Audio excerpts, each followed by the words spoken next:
So we foresee a very good market of lithium-ion batteries in the market as well. Because compared to lead acid, obviously they are more green, right? The maintenance is low, the performance is better, the life cycle is higher, and the storage industry is going to see the uprising of lithium unlike anything. When we planned for IPO, our revenue was actually 8 CR. Between 5 to 21, it was 8 CR in between. And I was also thinking whether 8 CR is the right kind of a revenue to go for an IPO or not. But yes, we need quality people, good people in the company to run the show and everything. And for good people, you have to really pay them good as well, right? So when I was looking back and I was reading about the other companies who've gone for IPO, I read about Infosys. But Infosys also has done an IPO when probably the revenue was 8 CR. And even if you look at very large companies like L&T and all, we were not L&T today, we are not HDFC today. But if you don't get the right funding at the right time, you may miss the bus. It's a chicken and egg problem, right? Because there is not enough EV charging stations because there are not enough EVs on the road. For example, the sales of new vehicles, only 2% is EV as of now. And at the same time, there are no new EVs coming to the market because there is no sufficient EV chargers on the road.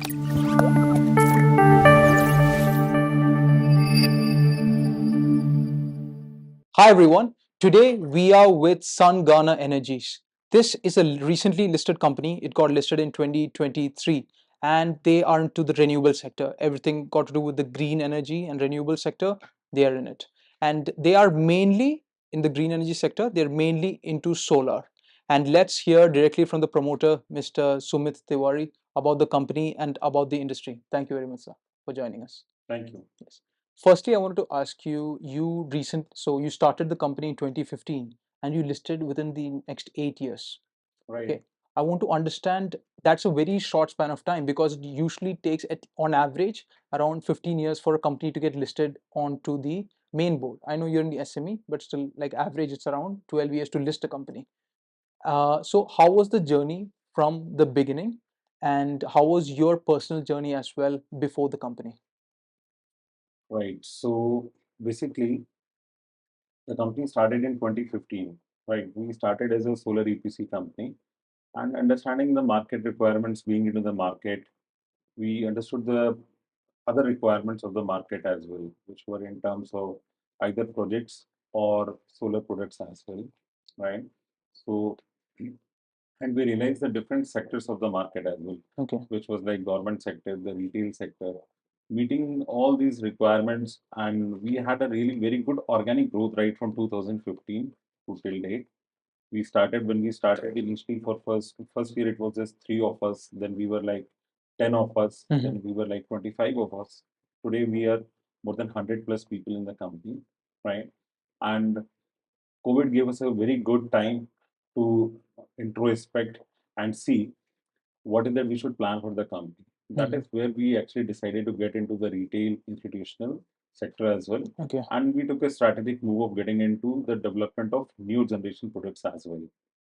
Right. So for that, we realized that the kind of organic growth we are taking that has been good and sufficient. But yes, the market is huge, and to capture the market, obviously we need capital, and that is why we thought of getting into the IPO response through the IPO route, right? For IPO is basically, I must say, the SME IPO is just a stepping stone for companies like us, right? So this is just the beginning for us. The market is huge, the potential is huge. There's a very long way to go on this. And you asked me about my background. I'm basically an electrical engineer. Okay. And I graduated in 2003 from Agra University. And then I worked for various companies in power domain. From 2003 to 2010, I was majorly working for the power requirements for IT and telecom sector, majorly into designing and implementation of various power system designs, which were to be utilized in telecom and IT for their data centers, for their various telecom sites, right? So that is something which I was doing till 2010. And then I got into renewable energy sector in 2010. My renewable started with Tata Power. Okay. I used to work for Tata Power from Okay. 2010 to 2012, right? And in renewable also, I work in three different categories. I work for a solar panel manufacturer, and I work for an IPP company, and then I work for IPP full form? IPP is like an independent power Okay. producer, right? I used to work for a company which was setting up solar power plants and selling the power to the third parties, power consumers. It can be government, it can be any private consumer as well. Okay. Right. So that is something which I was doing till 2015. So my major experience has been into the power. It was power management, power system design, then into power generation, and into power management. And now with Sungarner, we are also getting into this power storage management. Okay. Right. So that has been our journey from 2015 to 2023 till now. In very simple terms, before I go about the company and how you increase revenues, etc., in very simple terms, can you explain the business and what is it exactly that you do? Okay. So basically, you see, uh, as I told you, our major forte has been power, Okay. right? Yes. And majorly, we are right now dealing with the green power, Okay. right? So there are various sets into the green power, Okay. right? There is a solar power plant, which people say that this is solar power. Now, in the solar power, again, there are various applications and usages to Okay. define this sector, Okay. right? One, as a company, as Sungarner, we are into design, engineering, and installation of solar power plants, which is typically called EPC, engineering, procurement, and construction of solar power plant, where our expertise is into the designing of solar power plants, understanding the client's requirements, right? It can be restricted with respect to your load requirement during daytime. It is dependent on the kind of roof area we available with us. It can be also, there are various factors which actually affect the designing of the solar power plant. The kind of grid availability we have, whether we should go for an off-grid solar power plant or a grid-tied solar power plant, what kind of a storage should be there, right? What should be the size of the solar power plant? What kind of a module selection has to be there, right? What should be the tilt angle? What should be the direction? And then after we commission the power plant, we do the maintenance of the solar power plants as well. Now, this is one thing from where we actually started.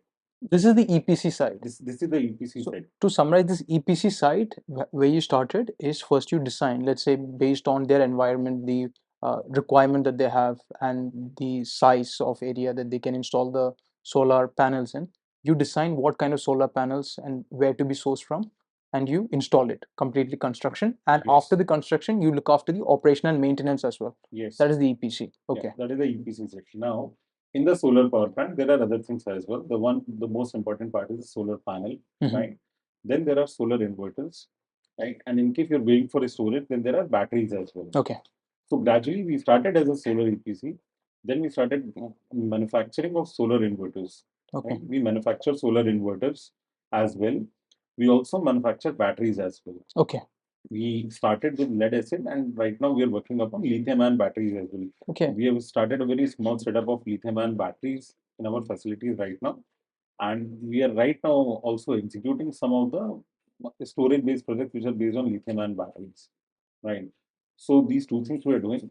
And sorry, I'm sorry to interrupt. You are executing on lithium ion battery project. Yeah, lithium Energy battery storage. projects as well. Yes. Okay. We've got a couple of projects. Wow. And that's how we actually see the lithium battery prices is actually really, it has reached a level, just like what happened to solar in 2015. Yeah. We started in 2015, and one of the major reasons was the solar power plant prices come to such an extent that it actually became feasible without any subsidy support or anything, right? Now the power plant prices are actually feasible even for the regions where we were earlier not attempting, like Uttarakhand, Himachal, where the power prices were low. Now even the industries and the government, they are also going for solar power plants. Yes. Because the landed price of solar power plant it has become techno commercially feasible to be utilized in that way. Similarly, when we look at batteries, right? Earlier, the lithium and batteries prices were really high. Yeah. If you look at 3 4 years back, it was almost close to $250 per kilowatt hour or something. Today, it has come down to a level of $150 $160 per kilowatt hour. So that's a substantial reduction in the price, right? So we foresee a very good market of lithium-ion batteries in the market as well, because compared to lead acid, obviously they are more green, right? The maintenance is low, the performance is better, the life cycle is higher, and the storage industry is going to see the uprising of lithium-ion like anything. Absolutely, absolutely. Now coming back to the conversation, You are into solar EPC, and you go into inverters, then you're into batteries and any other segments.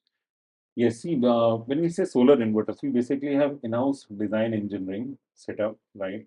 That has been our core for the solar inverters. We started by the development of solar inverters initially, but you see, it is basically power electronics. So when we say power electronics, it is online UPS as well.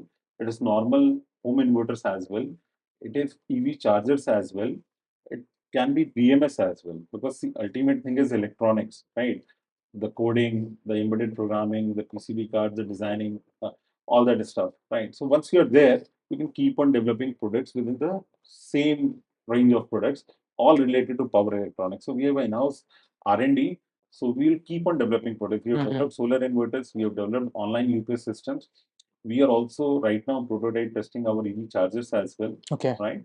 And times to come, we also intend to get into the manufacturing of BMS systems for lithium and batteries. BMS means battery management system. Battery management system for lithium and batteries as well. Okay, okay. Now this is like the analogy that you gave of a bank, where you start as a deposit and loan, and then you go into home insurance, life insurance, all the other areas. See, if you look at the large companies, anyone who is into the solar, right? Solar is three sets. There is a company which is an IPP company. Then there is a company which is an EPC and a design company, right? Then there is an inverter company, right? So these are basically the three different arenas. Similarly, in power electronics, any company, if you look at very large companies, they are doing, if you are into one thing, you have to either you're doing the forward integration or you're doing the reverse integration, backward integration. Whatever integration you're doing, if you're let's say we started with an EPC, we are getting into solar IPP as well. We are getting into manufacturing of other products as well, which were being utilized in the solar EPC projects. Okay. Right. We have developed inverters. We are developing other products as well for the same. Same is going with the storage as well, right? The lithium and the EV arena in India is taking a shape, right? So lithium and batteries, actually people are working more towards the for electrical vehicles, but even for the stationary storage solutions and even for the e-mobility solution. And if you look at EV chargers, again, all this comes under one. These are the different aspects of the what EV is going to see in the future. Okay. Be it the batteries, or be it EV chargers, or be it the vehicle. Got it. Right. So one by one, somebody will start from this. They will get into the forward integration of something and reverse integration of something. You're saying it's much easier because you have the solar inverter, you have the UPS uninterrupted power supply online under UPS. It's so much easier for you to go into like power electronics, like EV chargers, batteries, etc. Yes. Okay. Because all the products are interlinked while Yeah. we are doing testing and everything. Yeah. So basically, we are understanding the other. Let's say my UPS, it always works with a battery. My solar inverter works with a battery. So we have an understanding of battery as well, right? We have an understanding of battery as well. When you are using the battery, you need to work upon BMS as well. So you have to have an understanding of BMS as well. Now there is one thing called development. So electronics we are developing. For rest of the things we are still learning. Okay. But if this is the same area of products, so one after the other one has to come. It has to come. Absolutely. Now, when you said batteries and the battery management system, a large component is still imported from China. In fact, I would say 100% is imported from China. You can correct me. Because the first gigafactory is just coming up, the Ola is putting up a gigafactory. Besides that, there is no lithium ion cells that we're making in India. But I think it will very soon start happening. I understand 2, 3 other companies under some PLI scheme. Yeah. They are setting up lithium ion cell manufacturing units as Yes. well, right? Now India has seen a lot of lithium as well. Mhm. We have not seen it too much in EV right now. Sorry, or even in stationary applications, but lithium and recycling units, lot many recycling units has come up. So we'll have the raw material from recycling as well. Okay. And then also some of the companies from India budget for some lithium mines as well. So I don't see lithium getting too much of a challenge for us in making the cells. Earlier, there was no as such market for the lithium mine in India as well. Even if you look some 5 years back or some 6 years back down the line, there was no EV market for lithium. Whatever the EV vehicle growth market you've seen in last 3 years, Mhm. it has been phenomenal. Recently. It was not there some 5 years back or so. Similar was the ESS storage. It was not there almost some 7-8 years back. It has all come up in last 4-5 years. Mhm. So now, once all these things have come up, the ecosystem is supporting and the prices will automatically regulate. Mhm. And you will very soon see the cells also being manufactured in India. The same thing happened with solar panels also. Absolutely. Solar cells were not manufactured in India. Mhm. I'm into solar since 2010, and I remember in 2010 only basically Tata and there was a company by the name of Jupiter. There were Okay. two companies which were into manufacturing of solar cells, as far as Okay. I remember. Okay. Correct me if I'm wrong. And but these days now, Wari, Adani, Reliance is also coming up with a cell line, and various companies of solar cells are also there. Okay. So gradually, it will take shape, and you will see the things getting indigenous. Mhm.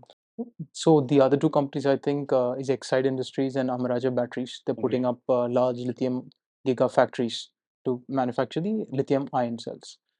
And on the solar, correct me if I'm wrong, there are solar cells, then there are solar modules, then there are solar arrays where the couple of solar panels is stacked together and formed a big board. Cells are stacked together to make a solar module. Okay. Yes. Now, to summarize what we've discussed until now, you said your current business units are solar inverters, which is primary, then there is UPS systems, and then there are the EPC projects that you do. So how would you categorize your revenue breakup from three of these segments? See, if you the solar EPC segment, if you ask me, the EPC segment till now has been close to around 30 to 35%. Okay. Right? Of revenues. Of the revenue. This is as of March 2024 or March 2023? This has been a similar pattern from almost last 2 years. Okay. Probably from this year onward, the pattern may change. All right. Yes, but till now, it has been a 30-35% kind of business coming from solar EPC projects. Okay. Then we have 50% coming from power electronics, that is your solar inverters, Okay. online UPS, right? And we also make electric three-wheeler chargers as well. Some very nominal portion, but that also. Oh, so that is under sale. You're selling that right now? Yeah. All right. Electric three-wheeler chargers. Okay. Right? Not two-wheelers. We only have three-wheeler chargers for 48 because I said it's power electronics basically, right? So it is all the same. So 30% from 35% from solar EPC, almost 50% from this institutional products, and the balance around 15-20% we've been doing from batteries. Okay. Right, which has been either into exports or for the domestic application. Okay. Majorly it was lead acid majorly, but now it is getting transformed into lithium ion. Okay, transformed meaning have you started selling lithium ion or started selling lithium ion or started taking projects of lithium ion? As we discussed some time back also, we have basically a retail division as well, where I'm talking about business through channel partners. Because the ultimate success of any product goes when it reaches the masses. And masses we can reach only through our channel partners, right? So we are also launching our lithium ion batteries through our channel partners so that it is going to reach the masses. And I foresee a very good acceptance of such products into the market. This is the right time to make such kind of a products into the market. Okay. Now, on the lithium ion, I just want to emphasize, I know I'm delving too deep into this, but the lithium ion batteries that you say, it's still imported from China, right? Because all the players I know of are importing from China, assembling it together, selling it to the end customer. Yes, majorly the cells are being imported from China. Okay. China or Taiwan, some cells from Korea as well. Okay. And you are planning to expand your footprint through retail, through franchises, distributors in India. And you've started in the northern region for now, let's say Western UP, Delhi, Haryana. Yes, we have our channel partners majorly in UP, Bihar, Haryana, Rajasthan, Odisha, and some parts of Northeast. And this will be sold to the retail clients. Right. See, actually, we were majorly doing the institutional business till 2021. Okay. Right? But our institutional business, since we were catering to telecom and banking and railway sector, we have installations in 26 states of India. Our solar online UPS systems have been installed in 26 states of India, and thus our manpower presence is also concentrated on certain areas. So that's why when we started retail, we are focusing on those areas where we have our own manpower for the after sales support. Okay. Right. So That's how we have done around, probably, I believe the off-grid installations must be close to around some 9,000 to 10,000 off-grid installations on pan-India basis. Okay, 10,000 what megawatt? Or 10,000 different installations, okay, unique 10,000 different. installations. Okay, wow. If you talk me in terms of megawatt, then it is typically an average site of around 2.5 to 3 kilowatt, let's say. Okay, It varies from right from 2 kilowatt to 20 kilowatt. But if you take an average, it will be 3.5 and 3.5 kilowatt kind of, okay. right? So that's like 30 megawatts in total then. Yeah, it will be 30 megawatt in total. Wow. Then we also do the industrial solar grid type power plant projects, right? That we've also done close to around 60 to 70 numbers on various states of India. We have done in Rajasthan, Maharashtra. Right now, we're also executing projects in Karnataka, Gujarat, Maharashtra. And we have done international projects as well. We have done a project in 2021 that was a UNDP project we did in Bhutan. UNDP, can you tell me the full form? United Nations Development Program. Okay. Through Bhutan Power Corporation. We did the largest solar power plant for Bhutan in 2021. Okay. Right. Wow. So that was a 180 kilowatt, but for Bhutan it was the largest at that point of time. Right. So that's what we did. So you started, let's say, in 2015, where you're doing EPC projects. Then now you're trying to go into retail, power electronics, other areas. Got it. I want to come fast forward to now. In 2023, you came with an IPO, and that time your revenues were around 17 crore top line. But before that, in 2021, your revenues were like 5 crores. So 5 crore to directly 17 crores in just 2 years. Okay. So, and how did IPO help in this growth?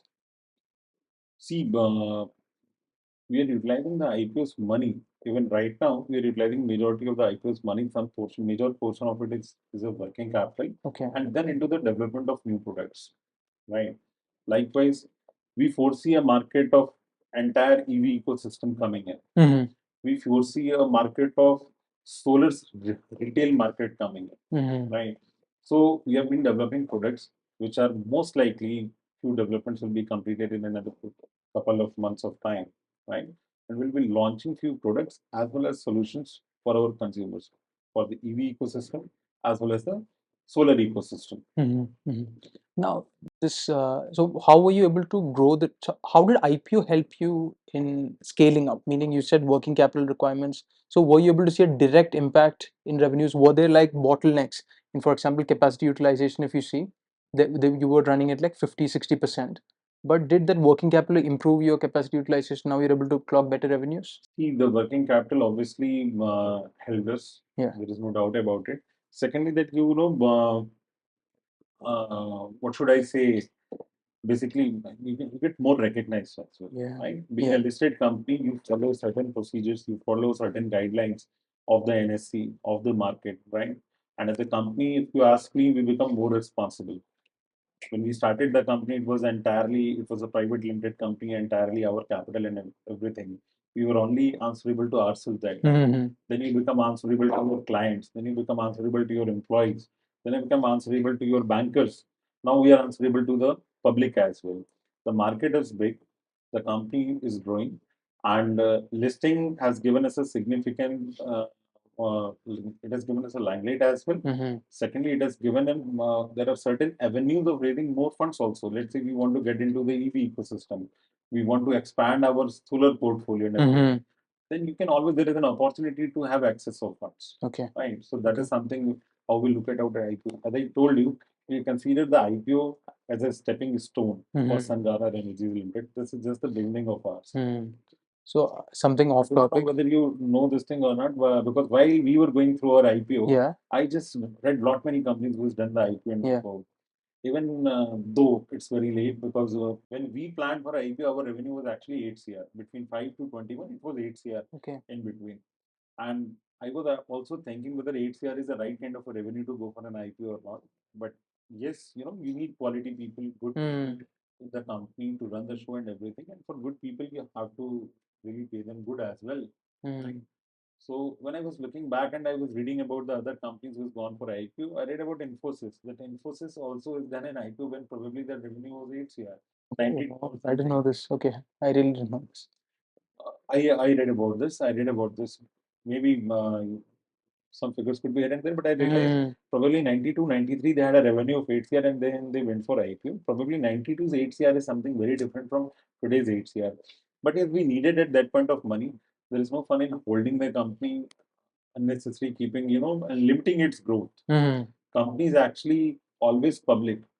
I believe any company is always a public company. It doesn't belong to, yes, as a promoter, as a CEO of the company, I'm the driver of the company. But there are various stakeholders in the company. There are always a stakeholder. Your customer is your stakeholder, your supplier is your stakeholder, your employee is your stakeholder, your banker is your stakeholder. Right? Yeah. So there is one more stakeholder. So I also say one more thing very often within the company and to the people. It takes a village to raise a child. Somewhere is with the company. Right? It takes lot many people to raise a company, and now we've got a public support as well.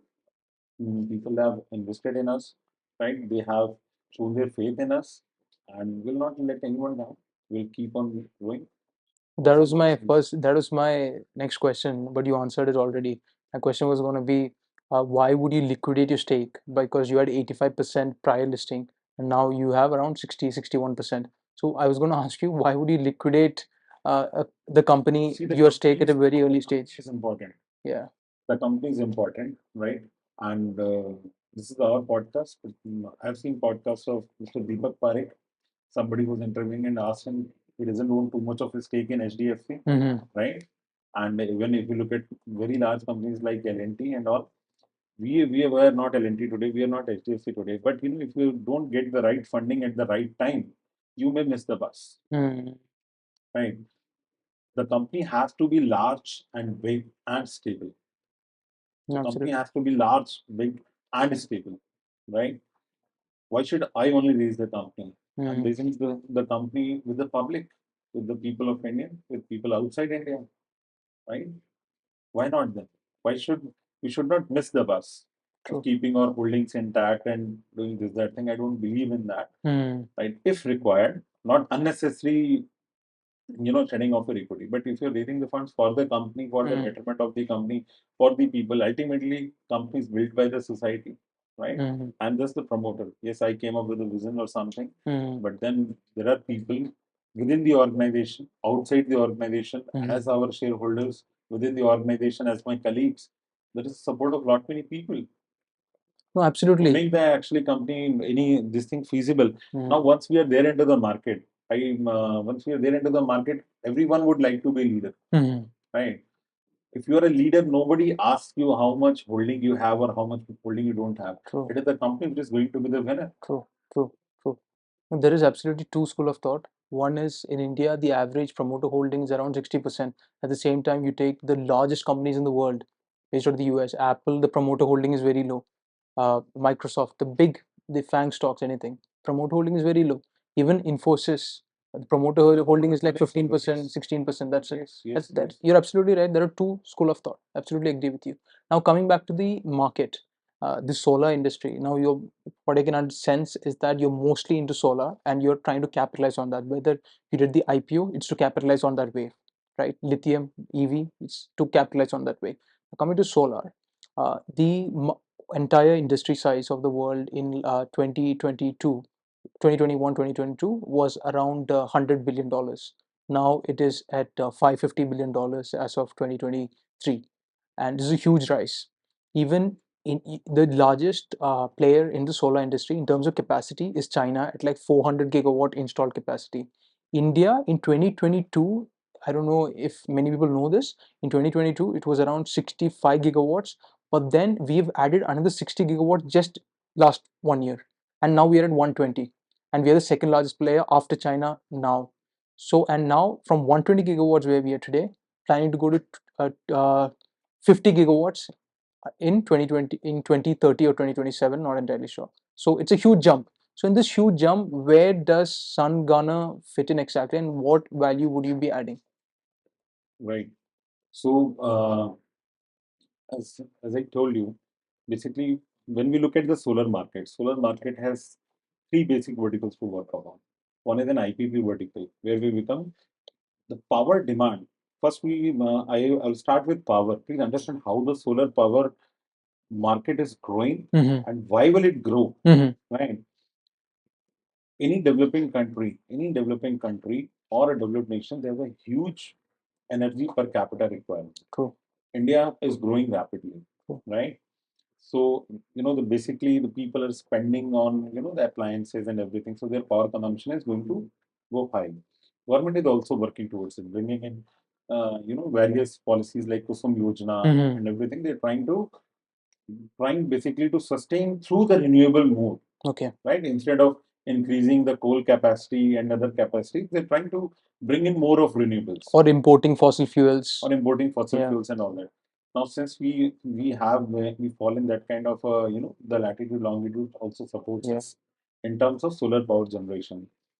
Now you also see, as I told you, that the EV market is also going to come up. Now there is going to be a lot of storage solutions also. From where this storage is going to be fulfilled, again, it is going to come from solar. So you will see a very different dynamics of EV charging stations also coming up. Right? You'll see the EV charging station being fed through solar. Okay. Right? It is going to happen. It is going to happen. It may not happen this year. Then this might be happening another 1 year, 2 years down the line. The time is not very far. Right? You see rapidly the private cars getting transformed into EV. Now again, the energy consumption is going to get increased. Right? So there is a retail sector which is going to charge either their two-wheelers or three-wheelers. Right? Or there is an EV market, and then there is a power market as well. Okay. And from where is the power going to come? Power should come from wind. Right? So we are targeting the retail sector as well, because we foresee increase in the power consumption of every household in another 3-4 years to be around another 2-3 times of it. Right? EV market will also go, solar market will also grow parallel. The feeding of the EV storage has to be from solar. Okay. Then it will make a complete sense, the absolute green sense. So how does this solar EV? I've never seen this in my life physically. I don't know. Have you seen such an EV charging system which power fed with solar? See, right now, even if it is there, it is a very small EV charging station. Yeah. But let me tell you how the model may come up. Right? You understand open access power, right? You can set up a solar power plant somewhere, and you can, through your state load dispatch centers and your distribution companies, you can make an arrangement where you can draw power on the other side, paying certain charges like transmission and billing charges to someone. Okay. Now with EV buses, EV trucks, all these things coming into picture, the power consumption for the trucks and buses are going to be huge. Okay. Right? So somebody will set up a charging station with a power consumption of 3 to 4 megawatt, which can charge, let's say, electric buses or trucks at least 20 to 30 at a time. Okay. Right? And the power consumption is going to be huge. Now, from where you will not have that kind of a roof space or a land space nearby, which can be fed through solar. It can be done through open access and all.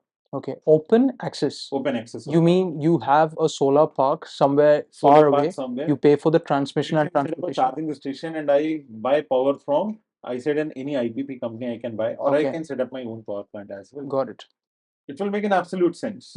But then the electric vehicle charging point is supported by the solar power that is coming from an IPP, independent power producer, or like a solar park that you'll be having on your own. Okay, got it. That's very interesting. But currently, you see, there is no in the solar power plant. The best part is their life. The solar panels has got a great life of 25-30 years. 25 years. The maximum thing is the maintenance. Right? It's just the cleaning of the panels. Now you have a battery, right? And you have a solar power plant which is going to be there for another 25-30 years, let's say, right? You're getting the power from the solar power plant and you're feeding it through the charging station. This is how I foresee the market coming up. Okay, okay. The biggest challenge I think in India today is not the solar panels, but the energy storage systems, because the peak production of solar power happens during 1 p.m. I think 12 and between 12 and 1 p.m. is the peak. Then it falls, like after that it just keeps falling, and it's almost zero after 7 p.m. Right? So the storage plays a crucial factor in solar. What are the challenges like why is the energy storage system not so mature as the solar industry as a whole? See, earlier the solar requirements, the solar asset was looked in a very different way. Okay. But now, if you look at the SECI tenders and all, what all has come up, the Indian power distribution system has come up like anything. Now they are with the ESS, they are trying to solve the problems of the peak load. What is ESS? Energy storage system. Okay. Yes. Right? That's a lithium-based solar or lithium-based or only energy storage system. Yes. Now, when they're going, they're asking for bidders or the developers, they're asking power at different times so that they actually match the power from the solar power plant at different times, even at night. They're asking for scheduling. They give me power at night, whatever is the peak time. The discoms are demanding like that. That's a very smart move by the Indian government and the distribution companies of India, that through renewable, again, without now going more of fossil fuel, they are trying to match their peak demands using the storage system solutions. Okay. Right? And then with the storage, earlier, obviously, when we were majorly dependent on lead acid and everything, there is a charging rate with how much percentage you can actually charge the battery. Okay. Everyone has got a capacity, just like we as human beings. Let's say, we have a rate through which we can digest anything. Right? Lithium has got a better digesting capacity, 30% more than that. So you can store power without sacrificing the life of the battery. Okay. Compared to the conventional batteries. Okay, so you mean, I'm not from technical background, but in my understanding, lead acid batteries, it's easy to discharge, but charging it again, it's much more inefficient compared to a lithium. If you were to charge a lithium, is that right? Is much So more efficient. yeah, Yes. so you're saying lithium is much better for energy storage system compared to lead acid, and that's why everyone is going to lithium and putting up gigafactories. Okay, now coming to company specific, what is your any capacity? What is your capacity utilization firstly, and secondly, any capex that you're planning to do in the future for the new segments that you mentioned? Yes, we have all the capex projects under pipeline. We are coming up with new products, as I told you, and we'll be going up with the, there are certain things under pipeline. Probably, as you know, that we are a listed company, certain things I may not come up not directly, if I quote something or that thing, but yes, there are things under pipeline. All the new products, all the new market dynamics. We have a particular division in the company which is always looking at the newer products in the market coming up where we should be working upon. So we have been working upon that, and we'll be very shortly launching few good products also. Okay. We have been majorly an engineering solution provider company, right? From last 3-4 years, we started getting into the products. Now we provide the engineered solutions as well, and we provide the product solutions as well. So we are now focusing more on product solutions as well. Yeah, and manufacturing plant that you first set up was in 2018, I suppose. Yes. Okay, that is for the solar It is inverters. solar inverters and online UPS. Okay, great. And so the industry is growing, and you've said where all you're going to be adding value. And in the DRSP, there was an area where it was mentioned electric vehicles, not electric vehicle charging, electric vehicles. Did you make any move on that or completely sidelined that project? No, the project has not been sidelined, right? There are two products under development. Actually, EV started the development of EV products. We started in 2019 actually. Okay. But because of once the COVID hit in, we tried to focus back into our system, right? That's why that time the EV was something which got delayed, right? And now, because the EV market also, if you see the L3, the L5, the government policies, they've kept on changing. But now you see the electric vehicle, we have been majorly focusing on the commercial vehicles, not on the passenger vehicles right now. We've been looking at the commercial vehicles, and a few products are under development. It will take some time. Do you mean the actual vehicles are under testing or No, prototypes? not under testing, Prototypes. the prototypes. Okay. Prototypes. Okay. Prototypes. They're at prototyping phase. All right, got it. And so electric vehicles, it's something you are, it's in prototype, but no like road testing or anything of that sort, right? Not as of now. Not Yeah. as of now. But Well, I see, you see, the challenge has been always basically, the with the electric vehicles also the storage cost and everything. But now we also see that, with the we also getting into this EV battery assembly testing and all this, things will move faster now. And you have limited areas to focus on, right? Meaning you can't go into all the spaces at the same time. Somehow in last 8-9 years, a company which starts like this. Mm-hmm. We have many entrepreneurs in the company, right? There is Okay. someone who has got, we have the real person who actually developed the product. People Mm-hmm. bring in products from outside, they assemble it here. But if you come to our place, I would like to invite you to our place sometime to come and see we have developed the product on our own, Okay. right? Similarly, for EV, we have someone who has really got experience in EV of 4 5 years working in India or outside India, right? So basically, we have in all those 9 10 years, if you ask me, 9 years basically, what we have developed in our company is a team of leaders, Mm-hmm. right? We have been doing exports, we have been doing retail, we have been Mm-hmm. doing solar EPC, we have been doing international market, right? With a small turnover. That means we have tried the things everywhere. We've got our own kind of successes also everywhere, right? Now it's time to actually multiply those. The best part from what you said is you said these segments and they're headed by different personnels. It contributes equally to the revenue. You mentioned, right? Because it's 30-35%. It's not like one segment is over trumping the other two segments. So that is a great point. Now, back to the EVs, I just want to do a general discussion with you. Usually, companies they manufacture smaller units, let's say a three-wheeler, two-wheeler, and into four-wheeler. For example, that's how Ola is building themselves. Profitability or the controversy, that aside, but that's how they're building themselves. But you're going directly, even if you take Tesla, they started with for retail, then now they're going to like Cybertruck and all these industrial type of vehicles. They even in talks for a truck, right? But you are going directly to the commercial, the large vehicle side Not of it. we will be also starting from the small vehicles. Small vehicles. So Okay. we will start from the small vehicles Okay. initially.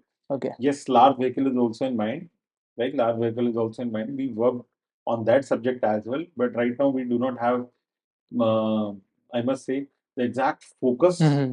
and the capital to Mm-hmm. allocate for the same. But Okay. I see that commercial market is also going to come up. Mm-hmm. The moment we have the infrastructure of charging stations, Yeah. the feasible charging stations, you see the ultimate,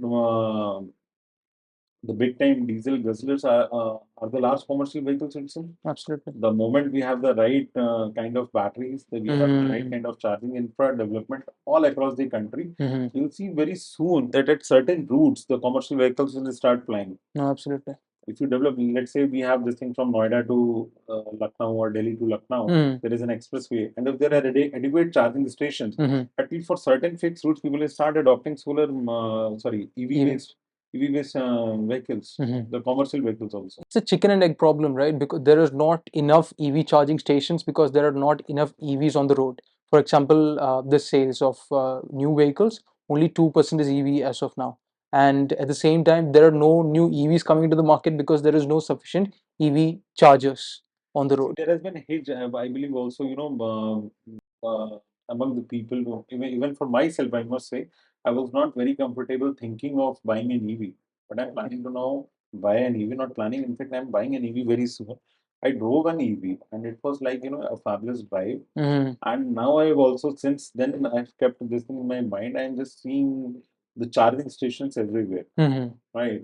So I believe for people like us, who are in NCR, who's traveling is around 150, 200 kilometers in a Yeah. day, at the max, we'll start going for it. Mm-hmm. The It's a noiseless thing, right? The green, right? Not only green in terms of pollution, even in terms of noise pollution, it's also green. No, I've drove the EV, but the only issue, like on a personal note, is that after a certain speed, let's say 80 kilometers per hour, the fuel efficiency reduces. That is the issue. But then eventually, it's a That new happens with technology. petrol and diesel vehicle also. The fuel Okay, efficiency is going to reduce. but it increases with speed, right? When you're going at high speed, like 100 kilometers, 200 kilometers per hour, the fuel efficiency increases with. See, there is an optimal point Okay, every time, okay. right? Let's say when we talk about diesel gensets, what Mm-hmm. happens in diesel gensets? 0 to 30%, typically the fuel consumption is same for the Okay, body, okay, right? And 30 to 75% it is linear. Below 30% it is bad. After 75% it is the okay, efficiency is bad. 30 okay, to 75 is the best efficiency you get. okay. Same thing happens in every vehicle manufacturer. I believe they also say you drive at 60 and you get the best mileage, Yeah, yeah, okay, right? okay. So it is going to happen now. Which vehicles, depending upon your engine size, vehicle weight, and everything, it is going to come up like at Mm. what speed it is Mm. going to give you the best efficiency. Mm. Absolutely, got it. And when you set out for this EV venture, did you have that fear that electric vehicle market would be commoditized soon? Because Tesla started out, they were market leaders for a long time, but then they are second to BYD and Hyundai now, for example. So do you think this will be commoditized? And at the same time, that's first question. Secondly, there are new types of technologies that's coming. This hydrogen vehicles. There is, instead of lithium battery, for example, they're talking about sodium and aluminum battery as well. So do you have fear in like going into this market? See, technologies will keep on changing. Any new thing will be always welcomed by the market. Any new thing, good for the environment, good for the people, it will be always. The things are always going to change. Again, I do not know whether you know, the first time the vehicles were invented, they were basically electrical vehicles, Oh, right? okay. Before Henry Ford and all these people came up with petrol and diesel engines. Really? We were electrical. That time, the electricity was problem. It was not available everywhere, Okay. right? We the logistics of petrol and petroleum and diesel was more Cheaper? cheaper as compared to the transportation of electricity. Now we have come back to phase again where we are getting into electric vehicles. So this is something not new, which as a as a world globally we are doing. We are going back to the place from where we all started. You always go back to the best choice, best, easiest, Things will cheaper. keep on coming, and you see, even in India, there has not been lot many. If you look at automotive industry, there is not lot many automobile manufacturers in India, right? Because typical petrol engine, diesel engine vehicles, they needed large amount of engineering being done, huge investments being done, and there are only maximum, I believe, something between 5 to 10 manufacturers in India. In a country which holds a population like 20% of the world, right? That's true. The number is very less. Go to China, Yeah. there are at least more than 50 number of vehicle manufacturers there. The similar thing is going to come up in India. This is happening in case of two-wheelers and three-wheelers. Now, if you look at electric three-wheeler manufacturers, right, there are enormous manufacturers. Yeah. Similar is happening with two-wheelers. Same thing is going to happen with four-wheelers also very soon. In the electric vehicle segment. Yeah. Even before pre-1991, there were two car manufacturers in India. There were only two brands, right? And then now, even there are 5 or 6 brands now. That's it. And one brand commands 51% of the entire market. Maruti Suzuki. Now you're saying that when in electric vehicle, two-wheeler, even in Noida, there are 100 companies.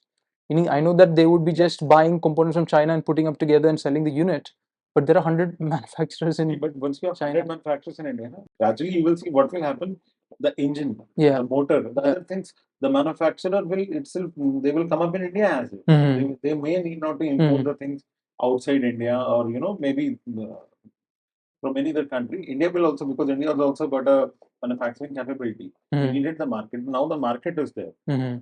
Right now, electric two-wheeler is there, three-wheelers is there. Somebody can manufacture actually the engine part of the same. Somebody can manufacture the battery of the same, the chassis of the same, everything, the controller. Because you've named these components, I'll tell you an interesting fact. I'm not sure if you know. In an aircraft, there are 350,000 components. In a IC vehicle, there are around 20,000, 15,000 components. In IC. IC. And in EV, it comes down to 2,000 components. Yes. So you can see like how independent we can be from other players, because it's just in an electric vehicle, what are the components? There's a battery, there is a motor, then what are the other areas in an electric vehicle?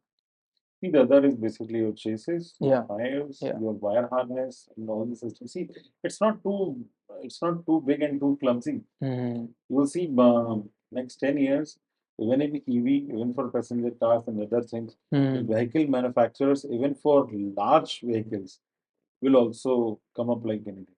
Okay. They're going to come up. Wonderful. They will see a different market. Okay. Wonderful. Just like you see, when the telecom era started, you see different telecom operators coming up. Earlier, it was only the government's BSNL and MTNL. Then Airtel came in. Then Idea, Vodafone, Geo has also come up.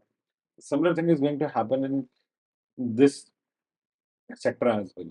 But then eventually the week will perish, like because you said telecom, there were like more than 12 players at one time. Now it has come down to 3. But then the best sustains. It happens. It happens. See, Yeah. this is cycle. You can't escape the Yeah. cycle. You need to keep on doing something new, Yeah. right?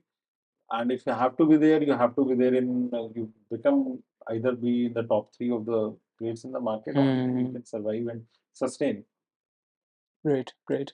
So you are now going to be planning to go become an OEM as well in the electric vehicle space, right? Yes. Eventually. Okay, got it. And next question, now coming back to the business, you have a lot of institutional clients like ITC, Delhi, Jubilant Life Sciences, and major players. So this is for EPC, right? Solar EPC you've done for them. Yes. Now, in the government, when it comes, the cabinet decides, then they put out a tender, then there's technical, there's financial round. Uh, in your case, is it a relationship-based business with these institutions, or do they have like a tender system as well? See, even in this sector, sometimes there are consultants who Okay. prepare the different bill of material specifications. Sometimes they give us the requirement and they ask us for solutions. Sometimes they specify the solution and ask us to give us the quote, just like any government tender or anything. Both ways work. But then eventually, it's basically now we are now almost 9-year-old company, and our oldest power plant we have installed in October 2015. Okay. Right, Yeah. so almost 9 years old, Mhm. right? And they're still running and being maintained by us. Okay. We have done it for Jubilant Life Sciences in Noida. We have done in 2 plants for them, right? And so basically, first of all, in solar power plant, what works is basically what is your workage, right? Do you support? Mhm. Because ultimate thing is that we say that it run for 25 years. But Mhm. what is that you have seen? Yes, we've seen a life of 10 years from sun. Oh yeah. Personally, I've seen solar power plants life of 15, 16 years. Okay. I did a solar power plant in 2010 and it's still running Mm. in Gurgaon. Right. But then, sorry to interrupt, if you do a plant now, it would run for maybe more than 10, 15 years because the technology has changed compared to 2010. No, it will run, eventually it should run even more. Okay. It runs for 25, 30 years. Okay. Right. Even after that, only then the efficiency comes down. Yeah. But the plant doesn't go away. There is only one electrical component, that is the electrical inverter. Some of the components may die down, but silicon as such, they've got a long life. They've got a Okay. huge life. Okay. Nothing is going to happen if it's made in a good way, Mhm. installed in a good way, and being maintained in a good way. Okay. So initially for us, it was like, yes, some references, some solution providing, and then it's word of mouth. And then it's competitive bidding is always there. It's Indian market. Okay. So competitive bidding is always going to be there. Mm. But word of mouth helps, Mhm. right? Providing solutions. See, solar is also not just a solar. Your solar system has to interact with your DG as well. It has DG to means? diesel generator. Okay. If any premise has got an existing diesel generator, Okay. it has got a UPS system, it has got a grid connectivity, right? So there are 3, 4 things related to it. Okay. Our understanding, we basically take the power subject as a whole. Our understanding the subject is good, which helps us, to win the confidence of the customer, and we understand so that their functionings are smooth. There is no reverse power going into the DG and everything, so that their functioning is smooth. Neither do we oversize the plant, neither do we undersize designing. So these are all the important aspects while designing any plant. Got it. That we take care of. To summarize your answer, these ITC Delhi or Jubilant Life Sciences, they have employ consultants. And sometimes they have the higher specialized consultants for the same consultants.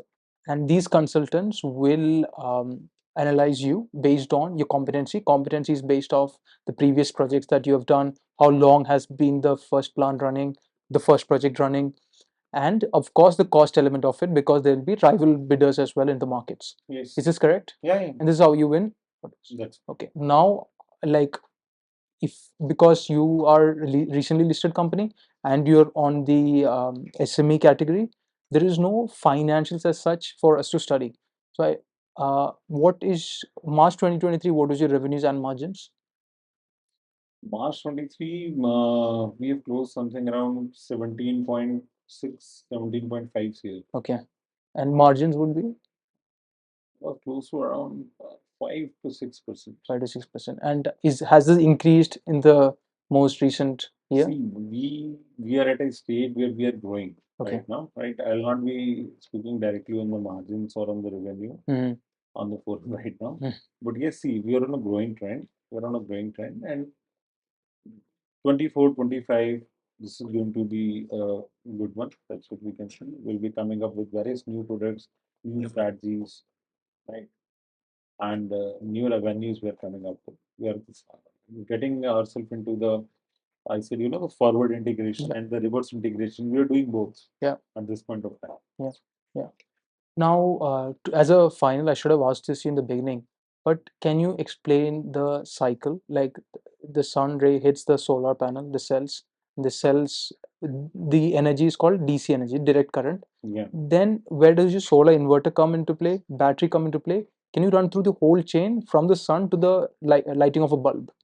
Right. So basically, I would explain you one thing, how basically the solar panel actually works. There is a big myth when people ask about the efficiency of the solar system. Right? When we say, let's say, efficiency of any solar panel, it is, let's say that if 1000 watt per meter square of a solar irradiance is given to a particular panel in 1 meter by 1 meter area, Okay. how much power it is going to generate. Okay. That is basically the efficiency of the solar panel. Ideally, when any solar panel is designed, when you say, let's say, when we talk about, let's say, 550 watt peak panel, then if 1000 watt per meter square solar irradiance is given to that solar panel, right, and it is hitting the panel at a 90-degree angle, Okay. right, and at a certain temperature, Okay. like 25 degrees Celsius, right, and at a certain wind speed, then it will give you 550 watt peak of power. Okay. Right? So because there has to be some standard. The panels may perform differently if they are geographically positioned in a different location. True. Right? Then, or they are their tilt angle is different. Right? So that is how this is basically the IC standard and all. That a 550 watt peak panel for, let's say, manufacturer number one, manufacturer number two. How is this going to work? Under ideal conditions, this is going to give you 550 watt peak. Now coming to the solar power panel. Ideally, the sunshine has to hit at 90-degree angle. Okay. We normally in India always say that it has to be the latitude angle should be the tilt angle, so that the sunshine falls at 90-degree angle. Okay. Right. So when we set up a solar power plant, we are sitting in North India. So I'll take a reference of North India. Typically at around 8 a.m. in the morning, 6 a.m. the solar power plant starts, but it is giving you powers anything between 0 to 5% of the rated unit. Okay. Right? Got. And then by 8 a.m. it starts giving you around 20-25% of the rated unit. From 10 to 4, it goes from 60% to 85% of the rated unit. Okay. Right? Whenever you see a data sheet of a solar panel, it always mentions STC and NOCT. That is STC standard test conditions, NOCT is nominal ambient temperature conditions, right? So the typical sunshine, what we get is around something between 700 to 800 watt per meter square. As I said, the ideal was like 1000 watt per meter square to give it 550. Maximum typically we touch is something around 80 to 85% of the rated power, something between 12 to 2. As we also discussed that time, right? Something between 12 to 2, we touch something around 85% and sometimes even 90% we try to touch in between. Now, the solar panel gives you the DC power. The solar panel is made up of various cells, small cells. They can be 4 watt, 7 watt, different cells, which are connected in series and parallel to give you a certain voltage and current. This voltage and current both is DC. Whatever direct current. That is direct current. Okay. That is called the direct current. Now, then there is a solar inverter. Inverter term as it is basically, technically inverter is anything which converts DC power to AC power. Okay. Right. So whatever power we use for our equipment, they are majorly being designed for AC power. Okay. So the inverter is designed, is basically the job of inverter is to convert the DC power into AC power. Now, from the inverters will basically, now in case let's say it has got a, there can be two kind of systems. One with storage, number two without storage. If it is with storage, then the DC power, whatever we are getting from solar, it has to be regulated with the inverter's battery management system so that it regulates the voltage and current with respect to the battery specification. Okay. Right? And then whenever required by the load, it converts the DC to AC either directly from solar or from battery bank to the inverter. Inverter's job is to convert DC to AC. And in the grid interactive system, there is no battery as such. The DC gets directly converted into AC. Let's say we are sitting in a daytime, it is immediately being fed into the system. The inverter is intelligent and is smart enough that the first priority of the power consumption in any facility, it comes from the solar inverter, and the other priority is from the your local grid from where you're getting the supply. That's how the solar power gets consumed. Firstly. Got it. Now to summarize what you said, from the sun rays hitting the solar panel, it depends on the time because the tilt angle, the angle with the sun, etc. 90 degrees is the most optimal. But then the capacity utilization, the plant load factor, let's say, depends on what time of the day it is being hit. Pure plant load factor is something like, how much you generate in 24 hours. That is, there is one thing called performance ratio. That should be something, anything more than 75% is considered to be good. Plant load factor is like, let's say for a 100 kilowatt plant, how much is that you're going to generate in 24 hours? So let's say for a solar power plant, if I'm going to generate 500 kilowatt hour in a day from a 100 kilowatt solar plant. So let me rephrase. From the sun rays, the how much it's able to utilize depends on the time of the day. Okay, if it is like 1 p.m. 12 p.m. where sun is at 90 degrees angle from the solar panel, you get like it will absorb 100% of the energy, let's say, and then the direct current goes into the solar inverter where it's converted into alternating current AC because the bulbs that we use, the equipments that we use consumes AC, alternating current. So it's converted and we use it. AC safe power. Safe power. Okay. Okay. Otherwise, if it's not being consumed immediately, it goes into battery storage system where again it's converted to DC, then later on to AC. Yeah. Okay. Let's say if you want to use power at night, right, and you don't have any power consumption right now, we installed many systems at filling stations. Okay. Right.